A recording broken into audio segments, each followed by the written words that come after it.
Successful people are not people without problems. They have, as a rule, just as many problems and largely the same kind as everyone else. The difference is that they learn to solve their problems. Successful living is nothing more than the ability to solve successfully the problems which are as much a part of living as breathing.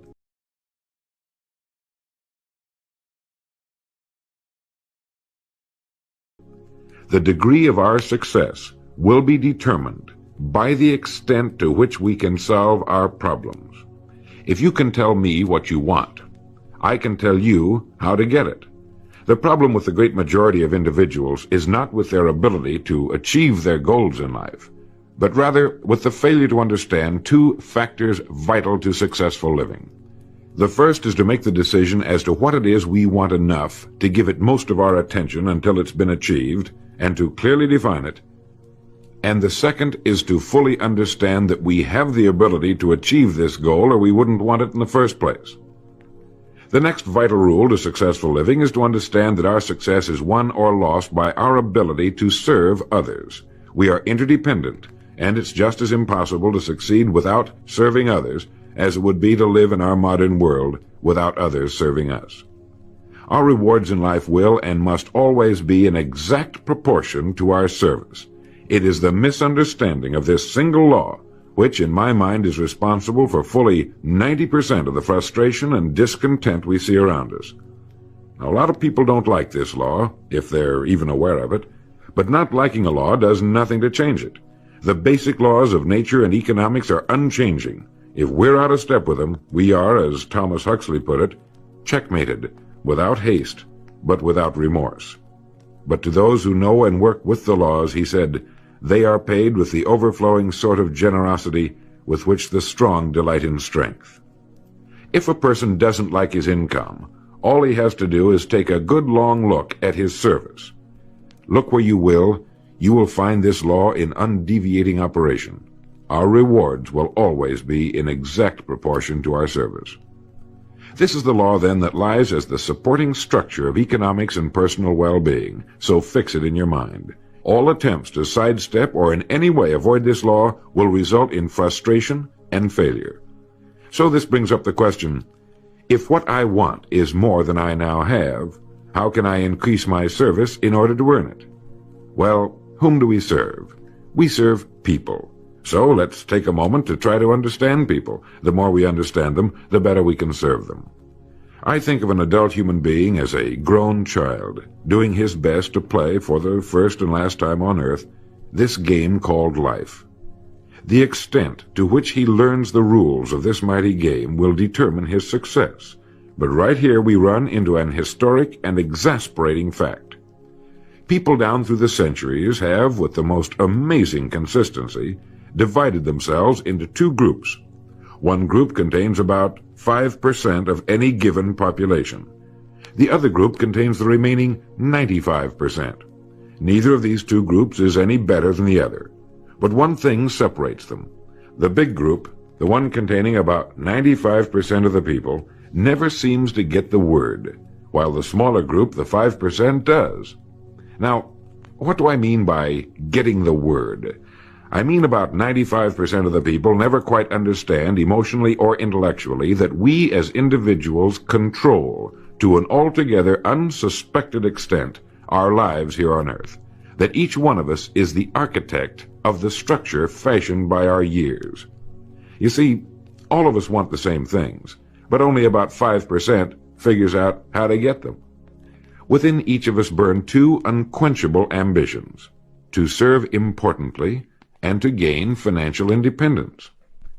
Both of these worthwhile goals are within the reach of all of us, man or woman, but according to statistics, only about 5% achieve both of them. Why? Let's look at it logically. Every human being has a tendency to think, act, and talk like those by whom he is surrounded. This is environment, and it exercises an enormous influence on our lives. We've already pointed out that 95% don't seem to get the word in life. Then it follows that in the case of any given individual, the odds are 95 to 5 that he is surrounded by the larger group. And since a body in motion tends to remain in motion until acted upon by an outside force, that he will continue to conform to his group unless we can do a better job of serving him through knowledge. The failure of most people to live successfully is not caused by their lack of abilities, far from it, but rather in their failure to decide what it is they want, and understanding that our wants are governed by our talents and abilities, and that we are divided into two groups of roughly 5% and 95%, and that it's the 5% group which is successful. So here, let me give you a definition of success which, to my mind, covers the subject completely. Success is the progressive realization of a worthy ideal. That is, anyone who knows where he is going in life is a success. At the moment he makes the decision of what it is he intends to accomplish, of what it is he considers a worthy ideal, he is successful. Once this goal has been accomplished, he is again, by our definition, a failure, until he establishes a new goal toward which to work. To my mind, this is what we as human beings were intended to do, to go through life from one achievement to another, and to finally come to the end of our road here on earth, still reaching, still working toward a new and better plateau on which to stand. For this is to live and live completely, to know as much as we can know, to serve as much as we can serve, to accomplish as much as we can accomplish. Well, since success is the progressive realization of a worthy ideal, why are we faced with only 5% who can be called really successful? Because the best estimates available tell us that only about 5% will ever decide upon and define the one thing they want. One thing, because we can only do one thing at a time. To my mind, the story of a person's life is the story of a quest, a search to which he devotes his life. We know that the happiest people on earth are those who know exactly what it is they seek and set boldly out to find it. And while we're all dreamers, the fortunate ones are those who have found a dream so exciting and worthwhile that they'll devote a part or all of their lives to making that dream come true.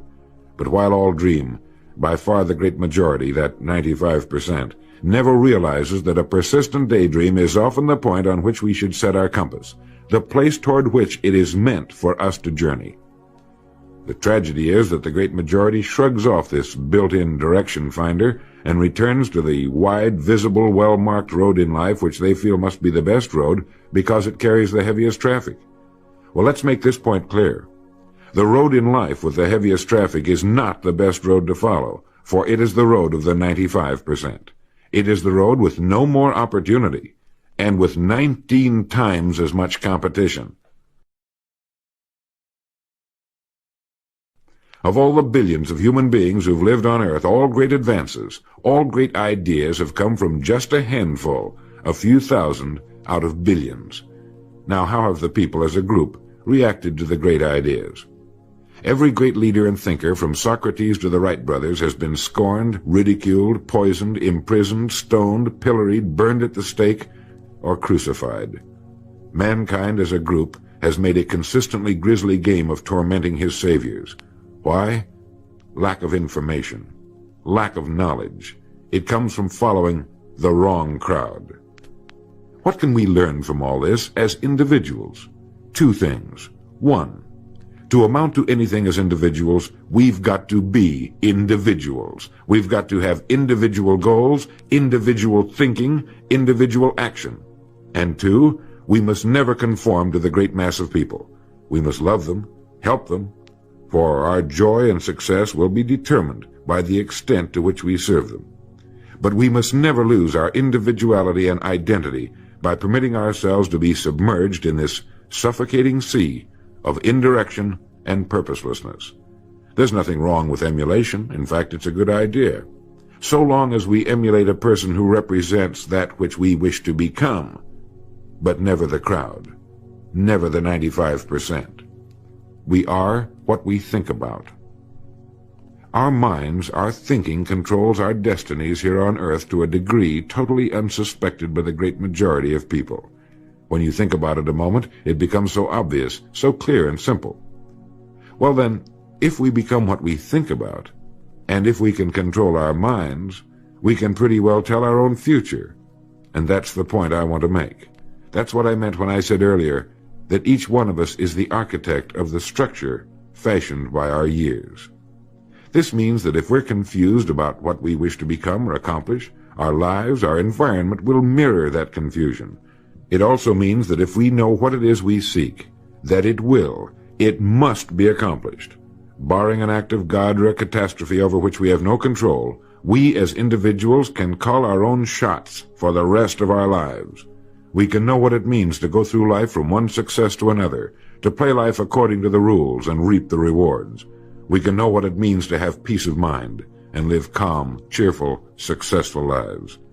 You are at this moment the sum total of your thoughts to this point, for there is nothing else you can be. And 5 years from now, you can be and have anything you set your entire mind and heart upon. Succeeding in life has always been a matter of doing that which the great majority does not do.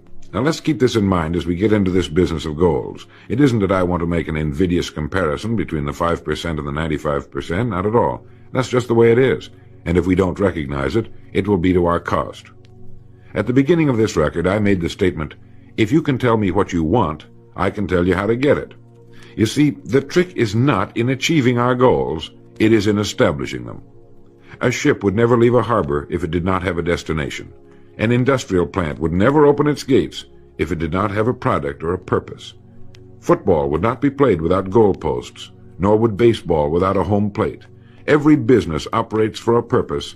Every game has a reason.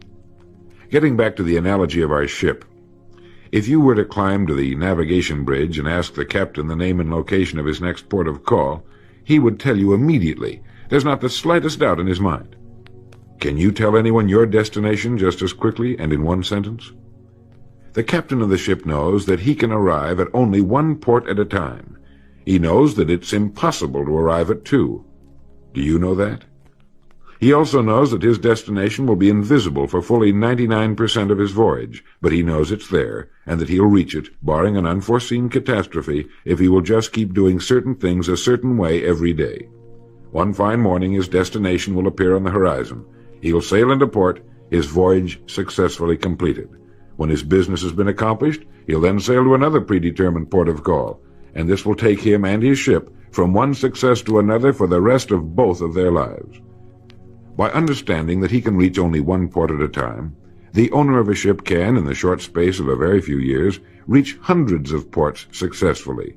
There'll be problems, lots of them, but they'll be solved, and the ship will steam its solitary course over the deep oceans of the world, devoting its life to accomplishing its mission and contributing its share to the welfare and economy of the world. Men and women who follow this sensible, obvious, and meaningful way of life will do the same. But the paradox is that most are like ships without rudders. They're subject to the whims of wind and tide. And while they hope they'll one day arrive in a rich and bustling port, you and I know that for every narrow harbor entrance, there's 1,000 miles of treacherous and rocky coastline. The chances of their just drifting into port are 1,000 to 1 against them. These are the unfortunate people who, not knowing the rules, believe that circumstance controls our lives. They believe in luck and superstitions, fate, the breaks. They believe that success comes as the result of who you know, not what you know. And while they cling to their false alibis, life passes them by. For the rules of life are just, and they are checkmated, without haste, but without remorse. Now what about you? Remembering that the definition of success is the progressive realization of a worthy ideal, what's the ideal toward which you are working, now, today, yesterday, and tomorrow? Can you write it in one sentence? Is your goal sharply and clearly defined? I mentioned on the first side of this record that I could tell you how you could be and have anything you set your mind on in 5 years. To better understand this, you must examine one of the most overlooked facts in the world. It is that every job, no matter what it may be, holds somewhere within itself the key to everything we want in life, the key to greatness. But we must look for it, and we must think. Decide to become a professional at your business. You see, we can either compete or create. If we compete with all the other people in our line of work, we must be willing to accept the same rewards. If that's what we want, fine. But if we want to become professionals at what we do, then we must create. And when we begin to do this, there's no limit to that which we can achieve. We hear a lot these days about a word called security. Everyone wants security, but not 1 in 10 can tell you what it is. Most people will tell you that security rests with a job. This is impossible. There is no such thing as a job that represents security. Anyone with a job can lose it for any one of 1,000 reasons at any time. There is only one place on earth you can find security, and if it isn't there, it isn't anywhere. It's inside of a person, never outside. If a man has security inside, where it belongs, his wife and children can feel it when he sits down to eat with them, and they're warmed by it. If a man has security inside where it belongs, you can see it walking down the street, and you can feel it when he enters a room. That's security, and you can't take it away from him. You can take away his money, his home, everything but a wife who's willing to start over, and most of them are, and drop him anywhere in the country. Go back in a year, and he'll be doing just as well as when you found him the first time. You can't keep a good man down, no matter what you do to him. Like cream on milk. You can shake it all day, but just set it down for a while, and it'll bounce right to the top again. This man or this woman has security, where it belongs. And do you know where it comes from? It comes from doing what we do for a living surpassingly well. It comes from being a pro in a world of amateurs.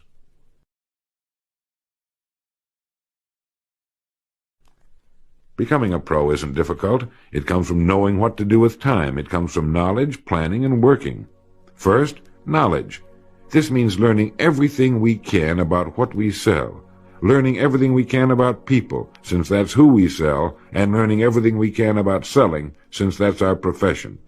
What we sell, who we sell, and how to sell. Those three subjects would fill a large library, but we can take things one at a time, and by devoting an hour a day to study, we can become outstanding professionals in 5 years or less.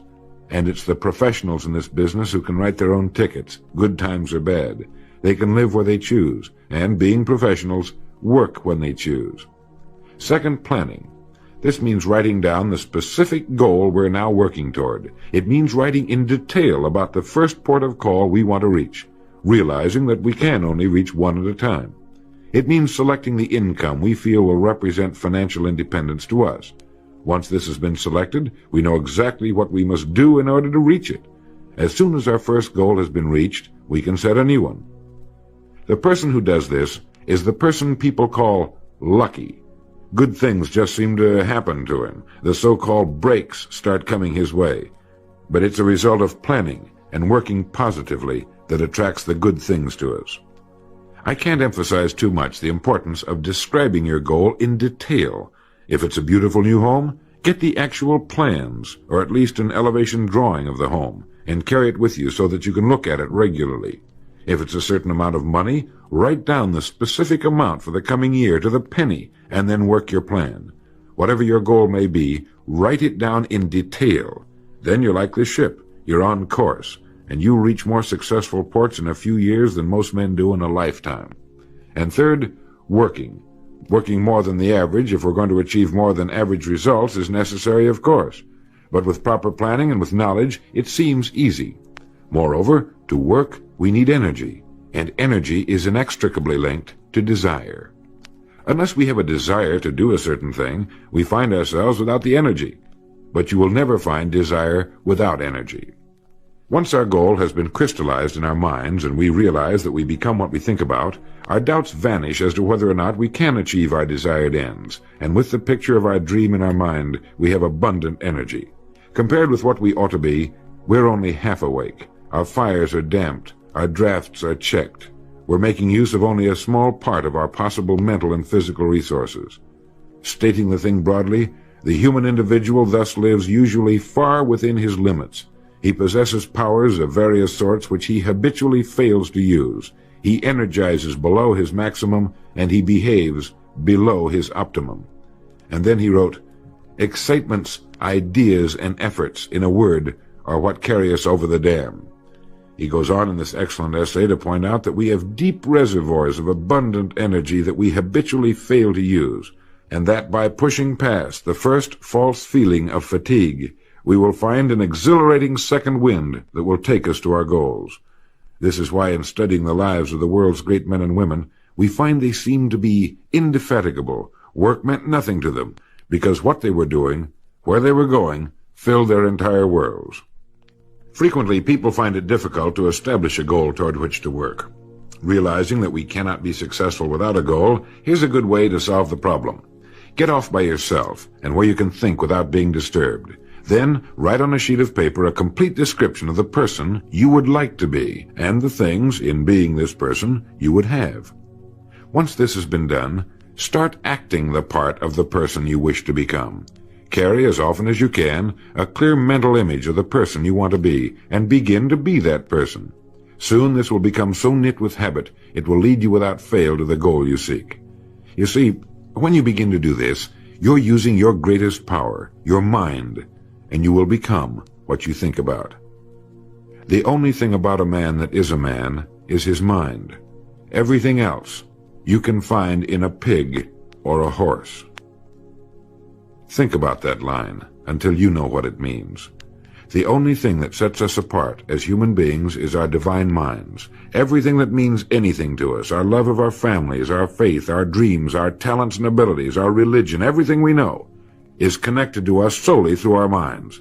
Our minds represent our hope and our future. Yet, as a rule, it is the last place the average person will turn to for help. Your mind contains riches beyond belief, but you must prospect this rich and largely unexplored continent. And the only way it can be prospected is by systematic study and systematic thinking. Your mind is like a muscle. It will develop only to the extent that you use it, no more. By devoting an hour a day to study, you're building your mind into a powerful and creative servant. If you only do this 5 days a week, it comes to 260 hours a year. That's 1,300 hours in 5 years, or the equivalent of 162 8-hour days devoted to study and research. Believe me, if you'll do this, in 5 years you'll be one of the most accomplished professionals in your field, and you'll have the world on a string. You will virtually be able to write your own ticket. The average man works 8 hours a day, about 50 weeks a year, for 40 years. That's time enough to become great at anything. The time will pass anyway. We might as well reap the rewards. So now, let's sum up and reduce the whole thing to a workable formula, a set of rules for this game of life that cannot fail to take us to where we wish to go.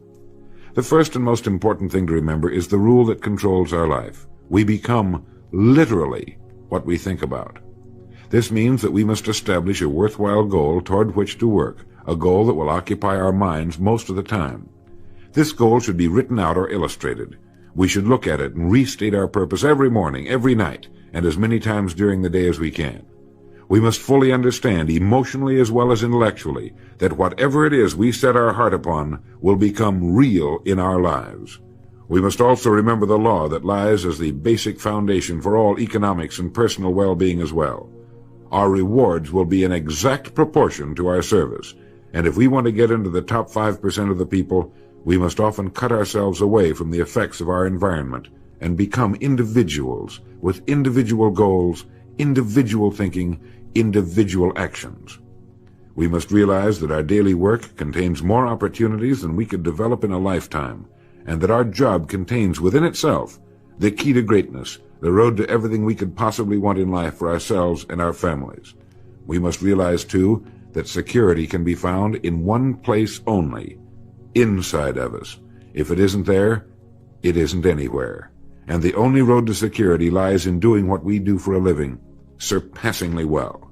And lastly, that we must become professionals at what we do, and that becoming a pro involves knowledge, planning, and working. Knowledge of what we sell, who we sell, and selling. Planning by establishing the goal, which automatically establishes our work pattern. The great salesman is like the great golfer. It looks easy the way he does it, because it is easy the way he does it. But it took time, dedication, and work in its accomplishment. Is it worth it? You bet it is. P.G. Hamilton once wrote, "Let's be different. A strong life is like that of a ship of war, which has its own place in the fleet and can share in its strength and discipline, but can also go forth alone to the solitude of the infinite sea. We ought to belong to society, to have our place in it, and yet be capable of a complete individual existence outside of it. And remember the strangest secret, will you? You are now, and you will become, what you think about."